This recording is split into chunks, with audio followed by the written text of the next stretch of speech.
Welcome, friends and brethren in the Lord, even for those who just tuned in for the first time with us in this podcast or in this video.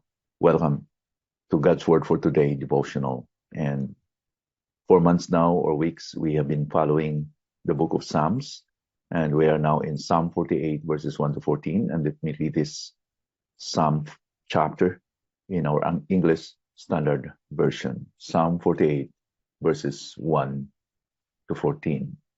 Great is the Lord and greatly to be praised in the city of our God.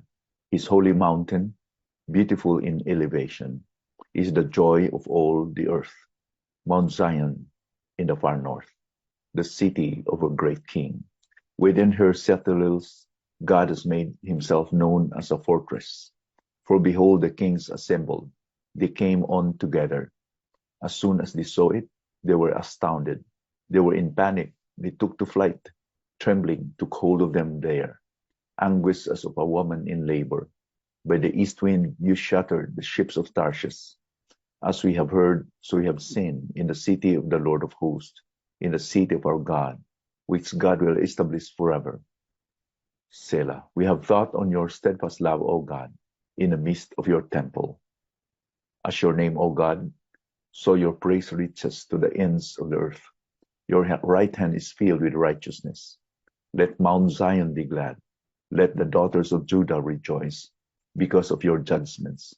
Walk about Zion, go around her, number her towers, consider well her ramparts.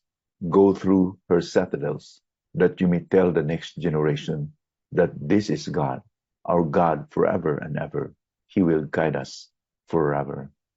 Clearly, in this psalm, there is the emphasis of how beautiful is Mount Zion or Jerusalem.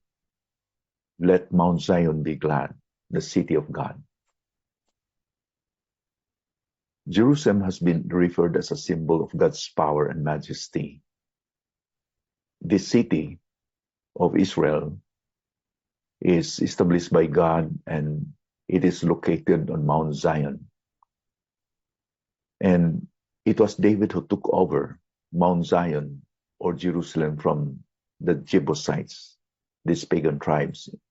We can read that story of how David conquered this elevated city in 2 Samuel chapter 5, verse 6 to 9, and 2 Chronicles chapter 11, verse 4 to 7.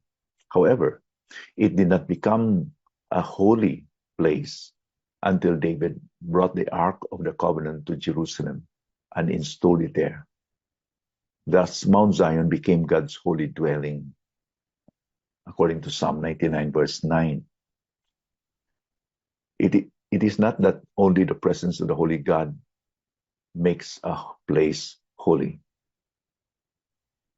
Because in Exodus chapter 3, verse 4 to 5, during the dialogue between God and Moses, the spot in the desert where they were talking was declared by God as a holy ground.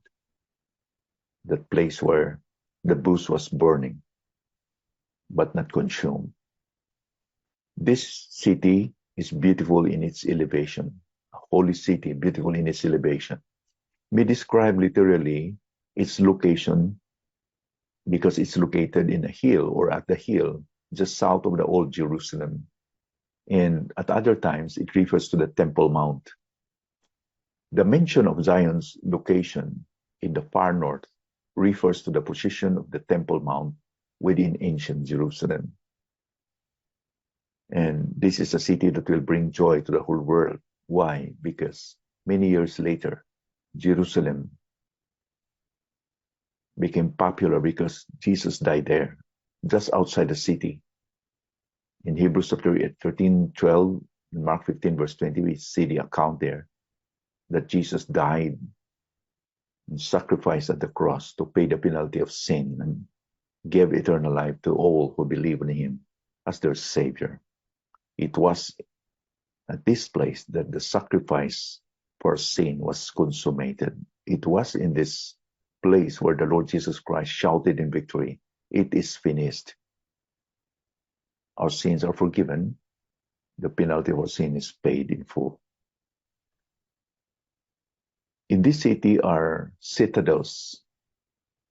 God has made himself known in this city as the fortress, as we see that in verse 3.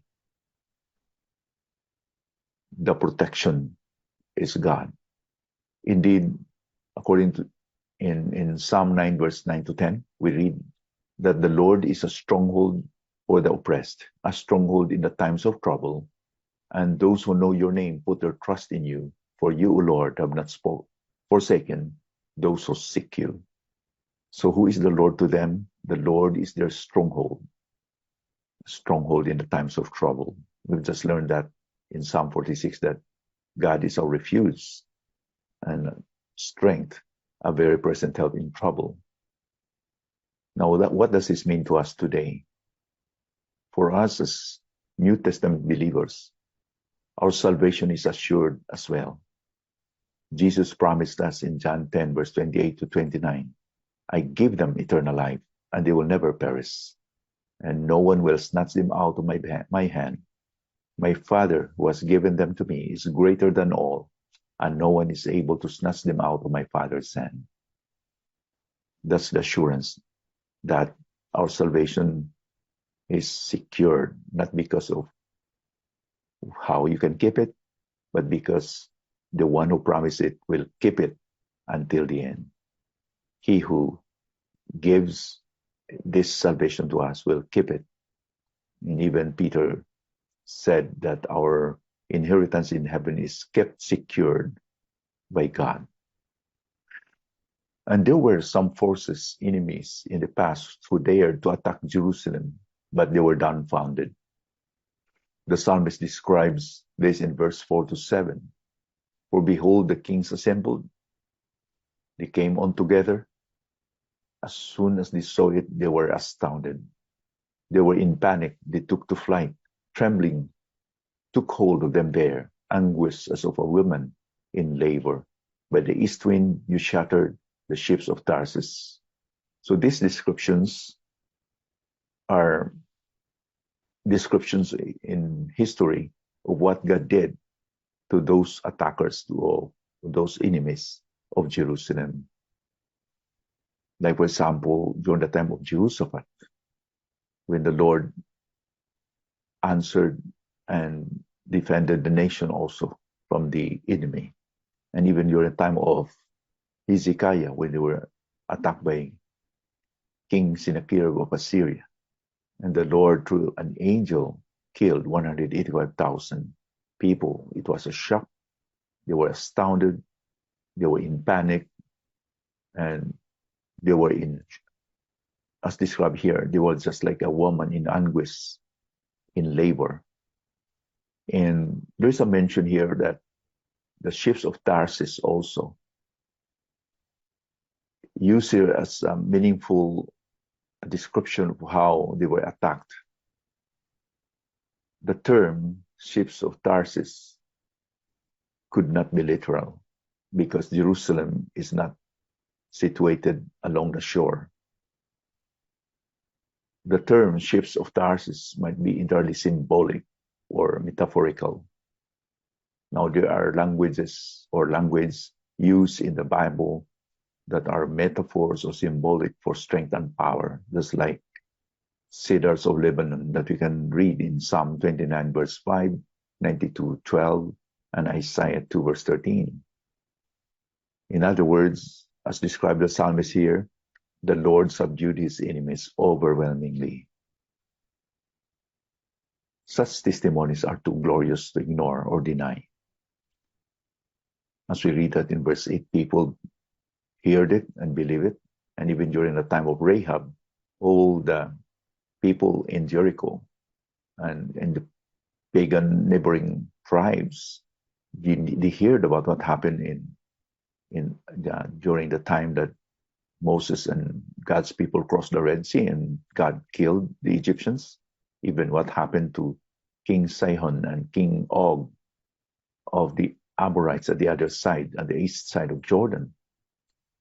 So the people knew that God is really powerful. The people observing the city and thinking on these events are realizing how special the city is. They remember the steadfast love of God, saying, we have thought on your steadfast love, O God, in the midst of your temple. Verse 9. Wow. I hope that when we remember the acts and the goodness of God in our lives, all the many things that God did in our lives, we remember his steadfast love. They did nothing to deserve God's steadfast love, did they? Even their patriarchs, Abraham, Jacob, and Isaac, they were unfaithful to him at times. And eventually, we can read in the book of prophets that they were rebellious. And that's why God has disciplined them by taking them as captives to Assyria and Babylon, respectively. Nevertheless, God still loved the nation of Israel as his own people, and he planned to restore the Jews into their homeland. The famous verse that we love, Jeremiah 29, verse 11, was an assurance by Jeremiah to this nation that God's plan will be fulfilled. God's plan is always good, not for evil, but to give them a purpose and an expected end. To us Christians today, we live under the umbrella of God's unfailing love, don't we? And should love him in return. We love him because he first loved us. Yeah, because of his grace, because of his goodness, we should respond, reciprocate by asking ourselves for what Christ has done, for the things that God has done in my life. I don't deserve all these things. What should I do to the Lord? What should I give back to the Lord? How could I repay to the goodness of the Lord that he did to me? And Romans 12, 1 and 2 should be an encouragement of us. When Paul said, by virtue of his mercies, the gospel and the salvation, let us present our bodies as a living sacrifice, holy and acceptable to God, which is our reasonable worship. This favor, this grace, this goodness that God has given to the nation of Israel, particularly to Mount Zion, has surely prompted worship, as the psalmist says in verse 10 to 11. As your name, O God, so your praise reaches to the ends of the earth. Your right hand is filled with righteousness. Let Mount Zion be glad. Let the daughters of Judah rejoice because of your judgments. Yes, the name of God became known, and the Lord's name spread all over the region. All the people of the earth knew or know that God is the God who is righteous and just God. Jerusalem becomes the pride as God's testimony of his grace and favor. Literally, the psalmist has challenged the contemporary readers during the time when he wrote this psalm to consider looking around the city when he says, walk about Zion, go around her, number her towers, consider well her ramparts, go through her citadels. Think of the structures, the citadels, ramparts, towers, they were unscathed. They remain there despite the threatenings of the enemy. In verse 14, or in the later portion of verse 13, that you may tell the next generation that this is God, our God forever and ever. He will guide us forever. The very reason why God has chosen the nation of Israel, particularly Mount Zion, is for the people and the next generation will know that he is God. He deserves our worship. These defensive structures, like citadels, towers, ramparts, are intact, despite the threat of the massive armies and the combined efforts of many nations. This all should be credited unto God and his glory unto the next generations. May it be that we will always be a channel of God for His glory. For He said in Romans chapter 11, verse 36, that for of Him and through Him and for Him are all things, for His glory. Let us pray. Father, thank you for your word today. Thank you for choosing us when we don't deserve us. You have chosen the nation of Israel, Mount Zion. Lord, thank you that the beauty of this place, Mount Zion, is not because of its inherent quality, but because of your presence. I pray to Father that this morning we think of ourselves as your children. You have chosen us to be a channel of your glory, not because of what we have done, not because we deserve it, but because you are our God who loves us. Thank you, Lord, that nothing can separate us from your love. Even though the enemy is taunting us, but your love will never wane. You remain faithful. You remain to be true to us. You love us unconditionally. In Jesus' name we pray. Amen.